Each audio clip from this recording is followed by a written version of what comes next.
सुप्रभात बच्चों, मैं वरुण सिंह बिहार बोर्ड 2024 के लिए तैयारी कर रहे सभी छात्र एवं छात्राओं के लिए वस्तुनिष्ठ प्रश्नों को हल के साथ हम लाए हैं। और आज का जो वस्तुनिष्ठ प्रश्न होगा वो होगा जैव अणु से, और आप हमारे वीडियो के अंत तक बने रहेंगे। तो बच्चों, आज का पहला प्रश्न है आपके जैव अणु से। आरएनए में उपस्थित प्यूरीन क्षार है। आरएनए में उपस्थित प्यूरीन क्षार, तो प्यूरीन क्या होता है? प्यूरीन क्षार बराबर होते हैं आपके एडिनिन प्लस गुआनिन। तो बच्चों, इसमें कौन से प्यूरीन क्षार होंगे? गुआनिन और एडिनिन दोनों प्यूरीन क्षार हैं। एडिनिन और गुआनिन क्या है? दोनों प्यूरीन क्षार हैं। तो गुआनिन ए ऑप्शन में है, बी ऑप्शन में thymine, cytosine, uracil. B option में इसमें से कोई नहीं है। तो एक गुआनिन जो है वो प्यूरीन क्षार है, तो प्यूरीन क्षार में गुआनिन हो जाएगा।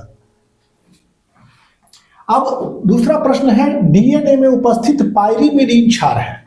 तो ये पूछ रहा है सवाल डीएनए की। तो डीएनए में उपस्थित पायरीमिडीन क्षार, तो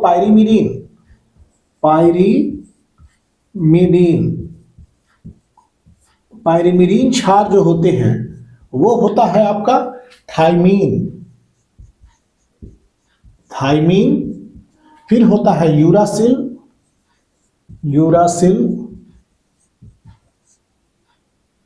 और फिर होता है आपका साइटोसिन।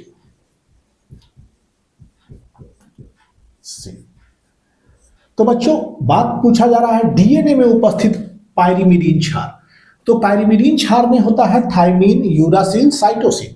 तो यूरासिल आपके आरएनए में पाया जाता है, ये तो नहीं होगा। यूरासिल आरएनए में पाया जाता है। तो और देखिए, साइटोसिन, थाइमीन, जहां साइटोसिन और थाइमीन मिलेगा वो डीएनए में उपस्थित क्षार है। तो थाइमीन और साइटोसिन, तो ये ऑप्शन सी ऑप्शन सही होगा आपका, साइटोसिन और थाइमीन। थर्ड क्वेश्चन है, न्यूक्लिक अम्ल का क्रम है। पहला फॉस्फेट बेस शर्करा, दूसरा है शर्करा बेस फॉस्फेट, तीसरा है बेस शर्करा फॉस्फेट। बेस मतलब क्षारक शर्करा फॉस्फेट, क्षारक फॉस्फेट शर्करा। तो ऑप्शन है डीएनए का जो न्यूक्लिक अम्ल का क्रम होता है, पहले क्षारक होता है मतलब बेस, फिर शर्करा, फिर फॉस्फेट। तो सी ऑप्शन आपका सही होगा। फोर्थ क्वेश्चन है, थाइमीन है। ए ऑप्शन में 5 मेथिल यूरासिल, बी है 4 मेथिल यूरासिल, सी है 3 मेथिल यूरासिल, डी है 1 मेथिल यूरासिल। तो थाइमीन के लिए सी ऑप्शन आपका सही होगा। फिफ्थ क्वेश्चन है, एडिनोसिन निम्नलिखित में से किसका उदाहरण है? ए न्यूक्लियोटाइड, बी न्यूक्लियोसाइड, सी प्यूरीन, डी पायरीमिडीन। तो बच्चों, एडिनोसिन जो है वो न्यूक्लियोसाइड का उदाहरण है। सी, बी ऑप्शन जो होगा 5 का वो सही होगा। सिक्स्थ, निम्न में कौन पायरीमिडीन भस्म नहीं है? ए है यूरेसिल, बी है साइटोसिन, सी है थाइमीन, डी है गुआनिन। तो देखिए, हमने प्यूरीन क्षार के बारे में एडिनिन और गुआनिन हुआ, तो एडिनिन और गुआनिन को हमने प्यूरीन क्षार के रूप में रखा था। तो यहां पर गुआनिन कौन सा क्षार हो गया? प्यूरीन। तो प्यूरीन क्षार है, कौन पायरीमिडीन नहीं है? अब देखिए, पायरीमिडीन में कौन कौन सा हो गया? थाइमीन है, यूरेसिल है और साइटोसिन है। तो गुआनिन जो होगा वो पायरीमिडीन भस्म नहीं है। पायरीमिडीन में 3 ही भस्म है, थाइमीन, यूरासिल, साइटोसिन, और यहां पर एक है अलग गुआनिन। तो ये जो होगा पायरीमिडीन भस्म नहीं होगा। डी ऑप्शन आपका सही होगा। 7th क्वेश्चन है, ज्विटर आयन बनने में कौन समर्थ है? तो नाइट्रोमीथेन, एसिटिक अम्ल, इथाइलेमीन, और ये एमिनो एसिड है ग्लाइसिन। तो ग्लाइसिन एमिनो अम्ल है। देखिए, यहां पर अम्लीय समूह है और यहां क्षारीय समूह है। ये एसिडिक ग्रुप है और ये बेसिक ग्रुप है, अम्लीय क्षारीय। तो इसमें क्या होता है कि ये H+ आयन डोनेट करता है, जो कि NH2 ग्रुप इसको एक्सेप्ट करता है। तो ये ज्विटर आयन बन जाते हैं। तो जहां पर अम्लीय और क्षारीय समूह है, खासकर एमिनो अम्ल की बात हो तो एमिनो अम्ल में ज्विटर आयन बनते हैं। सो डी ऑप्शन करेक्ट है। ये ग्लाइसिन है, एमिनो एसिड है, सरलतम एमिनो एसिड से। मानव शरीर नहीं उत्पन्न करता है A enzyme, B DNA, C vitamin, D hormone. तो मानव शरीर क्या नहीं उत्पन्न करता है? तो विटामिन नहीं उत्पन्न करता है, विटामिन। इंसुलिन एक हार्मोन है। इंसुलिन बच्चों 51 एमिनो एसिड्स का बना हुआ सीक्वेंस है और एक प्रोटीन है। इंसुलिन 51 एमिनो एसिड से बना होता है और डाइसल्फाइड ब्रिज से जुड़ा होता है। एक तरफ 30 एमिनो एसिड, एक तरफ 21 एमिनो एसिड्स लगे रहते हैं। 51 एमिनो एसिड्स का बना हुआ है। तो इंसुलिन एक हार्मोन है, वसा नहीं है, प्रोटीन एमिनो एसिड से प्रोटीन याद रखेंगे। वह विटामिन जिसमें मेटल परमाणु होता है। ए ऑप्शन में आपको दिया गया है विटामिन ए, बी ऑप्शन में विटामिन के, सी ऑप्शन में विटामिन B12, डी ऑप्शन में विटामिन सी। तो बच्चों विटामिन B12 जिसको बोलते हैं साइनोकोबालामिन, ये कोबाल्ट युक्त विटामिन है। कोबाल्ट एक संक्रमण धातु है। तो साइनोकोबालामिन विटामिन B12 में कोबाल्ट होता है धातु के रूप में, मतलब धातु यहाँ मेटल मीन्स धातु। तो विटामिन B12 में धातु के रूप में कोबाल्ट उपस्थित होता है और कोबाल्ट कंटेनिंग विटामिन है और कोबाल्ट एक संक्रमण तत्व है। तो विटामिन B12 इसका सही है। सभी संक्रमण तत्व धातुएं होते हैं। विटामिन B12 में धातु है कोबाल्ट और कोबाल्ट 3+ स्टेट में यहां पर रहता है, CO3+। अब COOH ग्रुप के अलावा एमिनो अम्ल में होता है। तो देखिए यहां पर हमने एमिनो अम्ल में देखा COOH ग्रुप। COOH के ग्रुप के अलावा कौन सा ग्रुप है? NH2 group, NH2। तो COOH ग्रुप के अलावा एमिनो अम्ल में होता है, तो बी ऑप्शन NH2 ग्रुप सही होगा। एमिनो अम्ल में होता है OH ग्रुप। अब बच्चों 12th क्वेश्चन है, निम्नलिखित में कौन वसा में विलय होने वाला विटामिन नहीं है? वसा में नहीं। निम्नलिखित में कौन वसा में विलय होने वाला विटामिन नहीं है? तो वसा मतलब फैट, मतलब वसा में घुलनशील नहीं विटामिन। तो बच्चों विटामिन को दो भागों में बांटा गया है, वसा में घुलनशील विटामिन और जल में घुलनशील विटामिन। तो वसा में घुलनशील विटामिन में होता है A, D, E, K, एडेक याद रखिएगा, ADA, ये वसा में घुलनशील विटामिन है। तो इसमें एक सवाल है, वसा में विलय होने वाला विटामिन नहीं है। तो बच्चों डी है, यहाँ पर डी वसा में विलय विटामिन है, ई वसा में विलय विटामिन है और ए भी वसा में विलय विटामिन है। ये चारों विटामिन जो होते हैं वसा में विलय होते हैं, जिसमें से 3 विटामिन बी, सी और डी ऑप्शन जो है वो आपका वसा में विलय विटामिन है। ये विटामिन डी भी वसा में विलय है, विटामिन ई भी और विटामिन ए भी। तो वसा में कौन विलय होने वाला नहीं है? तो विटामिन बी कॉम्प्लेक्स, और ये जल में घुलनशील विटामिन है। तो A, vitamin D, vitamin E, vitamin K, ये सब वसा में विलय होने वाले विटामिन हैं और बी कॉम्प्लेक्स के जो विटामिन होते हैं वो वसा में विलय नहीं होते हैं। विटामिन B1 की कमी किस हीनता जनित रोग का कारण है? मतलब कि B1 के कमी से कौन सा रोग होता है? तो ए ऑप्शन में मरोड़ पड़ना, बी में बेरी, सी किलोसिस, डी बांझपन। तो बी ऑप्शन विटामिन B1 जिसका रासायनिक नाम थायमीन होता है, उसके कमी से बेरी नामक रोग होता है। बेरी मतलब भूख का ना लगना, means lack of appetite. Vitamin A कहलाता है, विटामिन ए एक का रासायनिक नाम, मतलब कि इसका पूछा जा रहा है विटामिन ए कहलाता है। ए ऑप्शन में रेटिनॉल, बी एस्कॉर्बिक एसिड, सी कैल्सीफिरॉल, डी टोकोफेरॉल। तो विटामिन ए का रासायनिक नाम होता है रेटिनॉल। चूंकि ये आपके रेटिना से संबंधित है, इसलिए ये विटामिन ए के कमी से रतौंधी नामक रोग हो जाता है, जिसको नाइट ब्लाइंडनेस कहते हैं। और विटामिन ए कहलाता है आपका रेटिनॉल। एस्कॉर्बिक अम्ल किसको कहते हैं? विटामिन सी को। Calciferol vitamin D, tocopherol vitamin E. तो ए को कहा जाता है रेटिनॉल। आरएनए के न्यूक्लियोटाइडों में पाया जाने वाला भस्म है। तो आरएनए, आरएनए में भी 4 क्षार होते हैं, एडिनिन, गुवानिन और साइटोसिन, और थायमिन के जगह पर यूरासिल होता है। तो आरएनए के न्यूक्लियोटाइड में और डीएनए में होता है क्या क्या? डीएनए में आपका होता है एडिनिन, गुवानिन, साइटोसिन और थायमिन। तो आरएनए में थायमिन के जगह पर कौन सा चीज है? यूरासिल है। तो केवल यूरासिल किस में पाया जाएगा? आरएनए में। तो आरएनए के न्यूक्लियोटाइडों में पाए जाने वाला भस्म है, तो ये ऑप्शन बी यूरासिल जो है वो आरएनए में पाया जाता है। यू से यूरासिल आरएनए में पाया जाता है। तो एडेनिन आरएनए में भी पाया जाता है, डीएनए में भी पाया जाता है, गुआनिन आरएनए में भी, डीएनए में भी, साइटोसिन आरएनए में भी, डीएनए में भी, लेकिन यूरासिल केवल आरएनए में पाया जाता है। तो वही लिखा हुआ है कि आरएनए के न्यूक्लियोटाइडों में पाए जाने वाला भस्म क्या है? यूरासिल है। अब 16th क्वेश्चन के तरफ। 16th क्वेश्चन है, वे कार्बोहाइड्रेट जिनके जल अपघटन से मोनोसेकेराइड की 3 से 10 तक इकाइयां या 2 से 10 तक इकाइयां प्राप्त होती है वो कहलाते हैं। तो ऑलिगोसेकेराइड जो होता है बच्चों, उसमें कार्बोहाइड्रेट जब डिकम्पोज होते हैं, जिनका जल अपघटन होता है, तो उसमें 2 से 10 तक मोनोसेकेराइड उत्पन्न होते हैं। जब 2 होते हैं तो उनको डाइसेकेराइड कहा जाता है, 3 उत्पन्न होते हैं तो ट्राइसेकेराइड, 4 तो टेट्रा। तो कार्बोहाइड्रेट जिनको जल अपघटन से 3 से 10 तक इकाइयां प्राप्त होती है उनको कहा जाता है ऑलिगोसेकेराइड। सी, ग्लूकोज में कायरल कार्बन की संख्या है। देखिए ये ग्लूकोज की संरचना है। ग्लूकोज के संरचना में कायरल कार्बन की संख्या, वैसे कार्बन परमाणु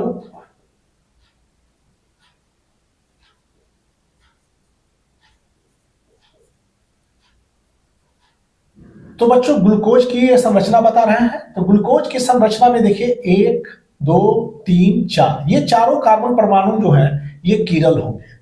किरल मतलब ये प्रकाश सक्रिय यौगिक होते हैं और यहां पर कार्बन के साथ 2 एक ही तरह का हाइड्रोजन लगा हुआ है। तो इसमें क्या होता है कि टोटल नंबर ऑफ किरल कार्बन 1 2 3 4 4 होंगे। ये देखिए कार्बन, इसके साथ एक अलग हाइड्रोजन है, चारों ग्रुप अलग अलग होने चाहिए, 2 3 और ये चौथा ग्रुप नीचे।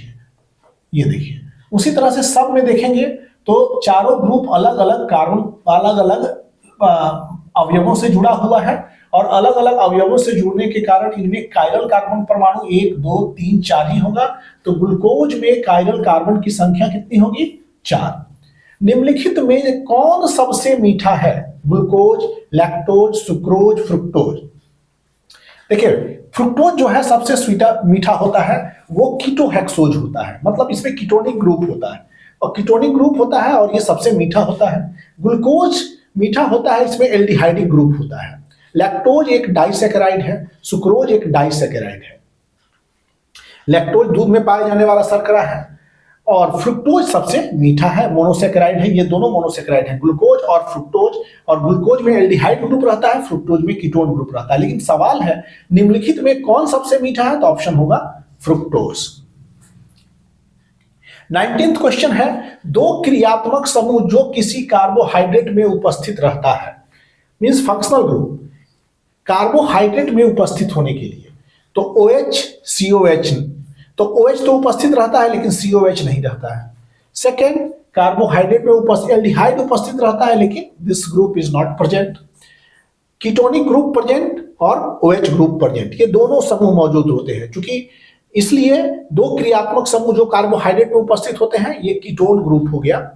जैसे कार्बन के साथ ये कीटोनिक ग्रुप कहलाते हैं, ये वाला ग्रुप कीटोनिक ग्रुप कहलाता है।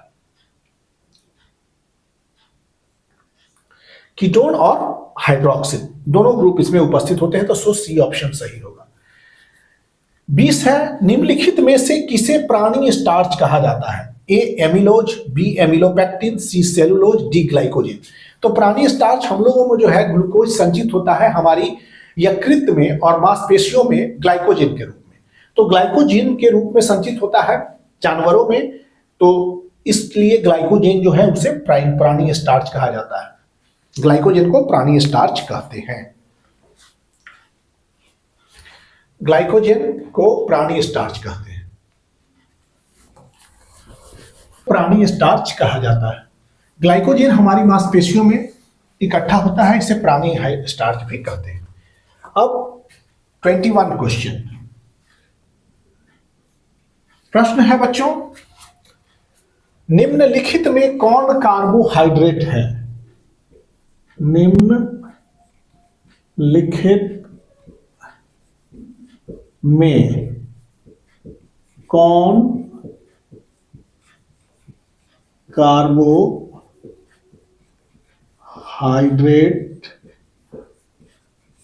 है?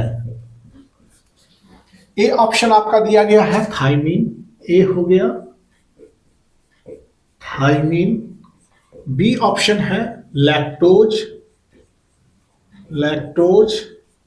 सी ऑप्शन है ग्लिसरॉल और डी ऑप्शन आपका दिया गया है इंसुलिन, इंसुलिन। कौन कार्बोहाइड्रेट है इसमें? लैक्टोज, दूध में पाए जाने वाला शर्करा, ये कार्बोहाइड्रेट है। क्योंकि थाइमीन एक विटामिन है, विटामिन B1 का रासायनिक नाम दिया गया है। ग्लिसरॉल अल्कोहल कंटेनिंग ग्रुप, ये ग्लिसरॉल है और अल्कोहल वाला ग्रुप है। इंसुलिन जो है वो एक प्रोटीन है 51 एमिनो एसिड्स का। तो लैक्टोज जो है वो कार्बोहाइड्रेट है और ये डाइसैकेराइड भी है। लैक्टोज, दूध में पाए जाने वाला शर्करा को लैक्टोज कहते हैं। 22nd question. अब इस क्वेश्चन में है सेलुलोज बना होता है, सेलुलोज, सेलुलोज बना होता है, बना होता है। तो ए ऑप्शन है बीटा डी ग्लूकोज कोस। बी ऑप्शन है आपका alpha D glucose, glucose. C option है आपका बीटा डी ग्लैक्टोज, टोज। डी ऑप्शन है आपका अल्फा डी ग्लैक्टोज।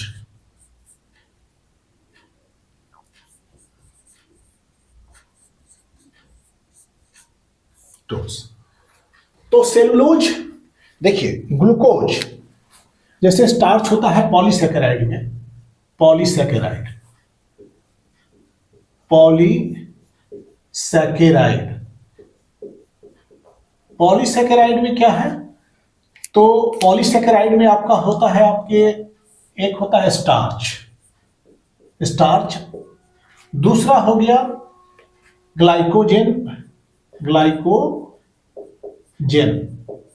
और तीसरा हो गया आपका सेलुलोज, सेलुलोज। तो बच्चों स्टार्च जो है वो पौधे में संचित शर्करा है और इसका बनाने वाला इकाई, इसको बनाने वाला होता है alpha D glucose, alpha D glucose. Starch को कौन बनाता है? Alpha D. और ग्लाइकोजेन प्राणी में संचित शर्करा है, इसको भी बनाने वाला होता है alpha D glucose, alpha D glucose इसको बनाने वाला है। और सेलुलोज जो होता है ये पौधे में स्ट्रक्चर, जैसे कोशिका भित्ति में पाया जाता है, बैक्टीरिया के सेल वॉल में पाया जाता है, तो ये सेलुलोज बना होता है आपका बीटा डी ग्लूकोज का, बीटा डी ग्लूकोज। और ये बीटा डी ग्लूकोज सेलुलोज, 22वां क्वेश्चन है आपका, सेलुलोज बना होता है बीटा डी ग्लूकोज। अगर मान लीजिए ग्लाइकोजेन होता तो ऑप्शन बी सही होता, अगर मान लीजिए स्टार्च होता तो भी ऑप्शन बी सही होता। स्टार्च बना होता है अल्फा डी ग्लूकोज, ग्लाइकोजेन बना होता है अल्फा डी ग्लूकोज, लेकिन वही सेलुलोज बना होता है बीटा डी ग्लूकोज का। सेलुलोज को याद रखेंगे, बना होता है बीटा डी ग्लूकोज का। अब अगला क्वेश्चन 23।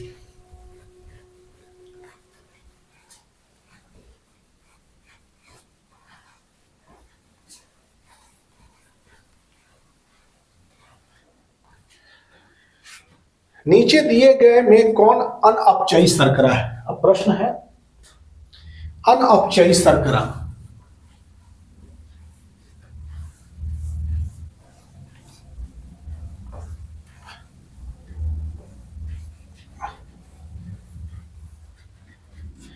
प्रश्न नीचे दिए गए ये प्रश्न है।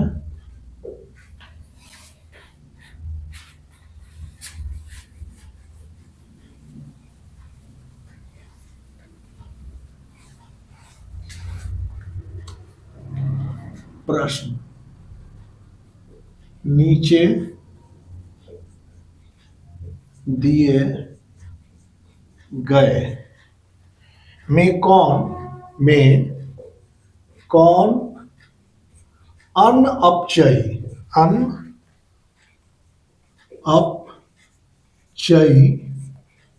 शर्करा है? अनअपचयी शर्करा ए ग्लूकोज, बी ऑप्शन है आपका सुक्रोज, सी ऑप्शन है आपका माल्टोज और डी ऑप्शन है आपका लैक्टोज। तो बच्चों अनअपचयी शर्करा अगर पूछता है तो सुक्रोज जो है अनअपचयी शर्करा है। अब इसमें प्रश्न है कौन आवश्यक एमिनो अम्ल है? प्रश्न कौन अनावश्यक एमिनो अम्ल है? अनावश्यक एमिनो अम्ल वैसे अम्ल होते हैं जिनका निर्माण हमारे शरीर में होता है। तो अनावश्यक एमिनो अम्ल में ए ऑप्शन है वैलिन, बी ऑप्शन है ल्यूसीन और सी ऑप्शन है आपका एलानिन और डी ऑप्शन है आपका लाइसिन। ये तो बच्चों एलानिन जो है अनावश्यक एमिनो अम्ल होता है। वैलिन, ल्यूसीन, लाइसिन ये सब आवश्यक एमिनो अम्ल है। वैलिन आवश्यक है, अनावश्यक पूछेगा तो एलानिन इज अनावश्यक एमिनो अम्ल। अब अगला क्वेश्चन है रेशेदार प्रोटीन में एक प्रश्न है एमिलोज तथा एमिलोपैक्टिन। एमिलोज हैं के मिश्रण को कहते हैं। एमिलोज और एमिलोपैक्टिन के मिश्रण को कहते हैं। ए लैक्टोज,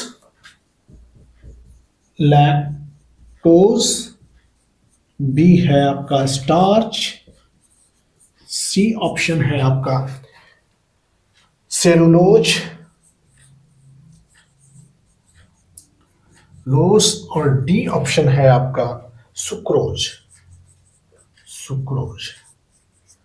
तो बच्चों स्टार्च के दो अवयव होते हैं। स्टार्च का दो अवयव होता है। स्टार्च के दो अवयव, एक होता है एमिलोज जो 15 से 20% तक होता है एमिलोज, और ये कम होता है, और एमिलोपैक्टिन ज्यादा होता है 80% तक एमिलोज और एमिलोपैक्टिन का। तो बच्चों एमिलोज स्टार्च बना होता है एमिलोज और एमिलोपैक्टिन का। एमिलोज जो होता है वो करीब 15 से 20% तक होता है, और एमिलोपैक्टिन जो होता है 80 से 85% तक करीब होता है। ये जल में विलय है और ये अविलय। तो स्टार्च के दो कंपोनेंट एमिलोज और एमिलोपैक्टिन। तो एमिलोज और एमिलोपैक्टिन के मिश्रण को क्या कहेंगे? स्टार्च कहेंगे। ओके, अब रेशेदार प्रोटीन में पॉलीपेप्टाइड संरचनाएं। प्रश्न रेशेदार प्रोटीन में पॉलीपेप्टाइड संरचनाएं,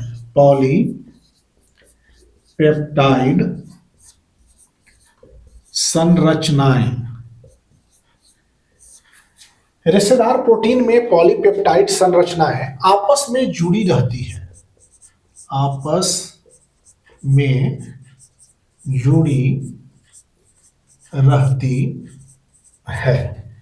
ए डाइसल्फाइड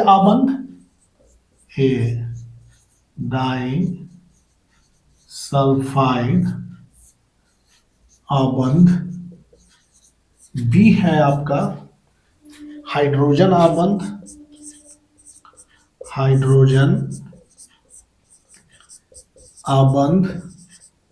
और सी है आपका ए और बी दोनों, और बी दोनों, और डी ऑप्शन है आपका इनमें कोई नहीं, इनमें कोई नहीं। तो बच्चों, रेशेदार प्रोटीन में पॉलीपेप्टाइड संरचनाएं आपस में जुड़ी रहती हैं, तो डाइसल्फाइड बंध से भी जुड़ी रहती है और हाइड्रोजन आबंध से भी जुड़ी रहती है। तो ऑप्शन कौन सा सही होगा? सी, ए और बी दोनों। तो बच्चों, ये जो चैप्टर जैव अणु के सवाल, तो जैव अणु के वस्तुनिष्ठ प्रश्नों का आंसर हमने अभी दिया। ऑब्जेक्टिव क्वेश्चन था ये आपका, और ये यही समाप्त हो रहा है। अगले लेक्चर में फिर मिलेंगे कुछ अन्य क्वेश्चंस को लेके जो कि कार्बनिक रसायन से संबंधित होंगे।